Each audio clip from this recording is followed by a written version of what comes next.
Spencer Lewis post-race here on night number 1 of the 16th annual Don Biederman Memorial at Sunset Speedway. I'm here with our rookie of the race for the 4th straight race, 7th place finisher here tonight, the crowd pleaser, Kelly Balson. And Kelly, you look a little worn out, my friend. That was not the typical plodding pace of an OSCAAR feature we've seen here at Sunset. That was a couple of real hard green flag runs that you have to get right up on the wheel and go to work on this B10. Yeah, we had some long green flags there, but that was all right. I felt like my car was better in the long runs. I was kind of closing on Rob Clark, for a little while, and then I picked up a little bit of a push, and then under restarts I had a little bit of a push that would develop a little bit worse and it would go away. I think we may have had a tire going down. It's dead flat right now. Now when that was going down, I don't know. But nonetheless, the car was a little bit better than when it was a lot better from the last time I was here. I could see the guys out front there. I could see the lead pack. That's what we wanted. And we're making gains, and that's really, really pleasing.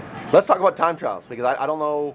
I'm sure we didn't get to talk before time trials, but you probably didn't know what you were going to have. Never time trialed in an OSCAAR before. Last time you were probably out for time trials in your Lucas Oil Sportsman Cup days, but you came home 6th in time trials. Have to have been pleasantly surprised with that. I wouldn't say surprised. We were quick pretty much all day in practice. Graham Flett and Graham T. Annis really made a lot of improvements on this car. It's really cutting through the middle, and we were working hard on getting a little bit more bite off. And I knew we were going to qualify all right. I was hoping to get in the top 5. And we qualified 6th with a 13.850 or something like that. And to put in perspective, Dwayne qualified 3rd with a 17 or a 13.7 something. So we're a 10th off 3rd in qualifying. So we are making gains in a big way.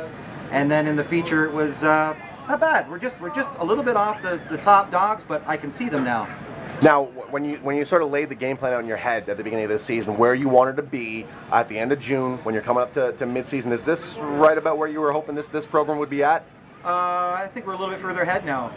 I didn't really have a lot of expectations. I didn't know what to expect going into the first race at Sunset, and then we were terrible, and we were not very good at Kawartha, and of course we were really quite good at Barrie. And I think we were even better here today. It's just that everybody was pretty good. And to get a top 3 this early in the season, and then, you know, a 7th place tonight, and the car's in one piece, and it seems like everybody's in one piece. I think we're a little bit further ahead. I think we're making major strides, and I'm really pleased. Was there a certain level of excitement being able to come back to Sunset and sort of make up for that rough start to the season, to just come here and sort of wipe the slate clean and try to get back at it? I knew we were going to be better. From what we did at Barrie 2 weeks ago, I knew we were going to be better. It's just a matter of how much better we're going to be, and we were really happy with the car in practice.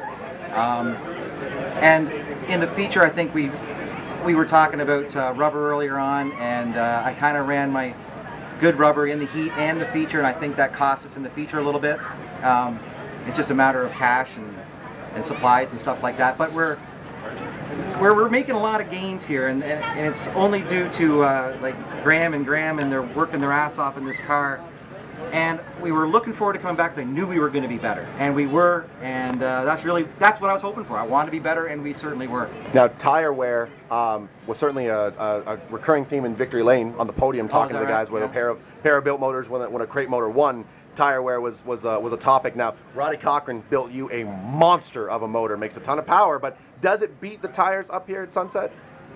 I'm not sure if it beats it up. I think the crates it's kind of like a poor man's traction control, where you're not going to get the crazy power, but like down to the ground, right out of the corner. But we grabbed a little less gear this time around. We ran about 3 points less gear, so we weren't twisting it up as high, and I think that helped us off. And yeah, tire management is everything, and I knew we were going to be in a little bit of trouble, say the last 20 to go in the feature, but we got a long green flag run right at the end. I think we went, about 20 green right at the very end, and the car got better. I could see those guys, and we caught Rob and passed him for 7th, and that's pretty good. You know, that's a good car. And then I could see Hanley and Watson up there really duking it out, and so we're definitely going in the right direction, and that's pretty awesome. Gives you a lot to build on heading into round number 5 of the tour, which is night number 2 of the Biederman Memorial. Thank the folks that make all this possible for you. Well, I want to thank my crew here tonight. You know, my dad and Graham and Dan Price came and helped us. Mike Balson came and lent a hand here today. Rod Cochran came and tuned on the engine again today, and none of this is possible with Cochran Automotive. And Mike Schmidt, shout out to Mike, and London Recreational got the flag flying. had a pretty good night again for the London Rec guys, and Spencer Lewis Promotions holding the camera. Also Shelley Taxidermy Yeah, Shelley, that's right. and Dude Pal Production Incorporated. So everybody that helps out with this car. We'll see you back here tomorrow, my friend. All the best. I'll be here. There you go. 7th place finish here tonight in OSCAAR Super Late Model competition. It's the crowd pleaser, Kelly Balson.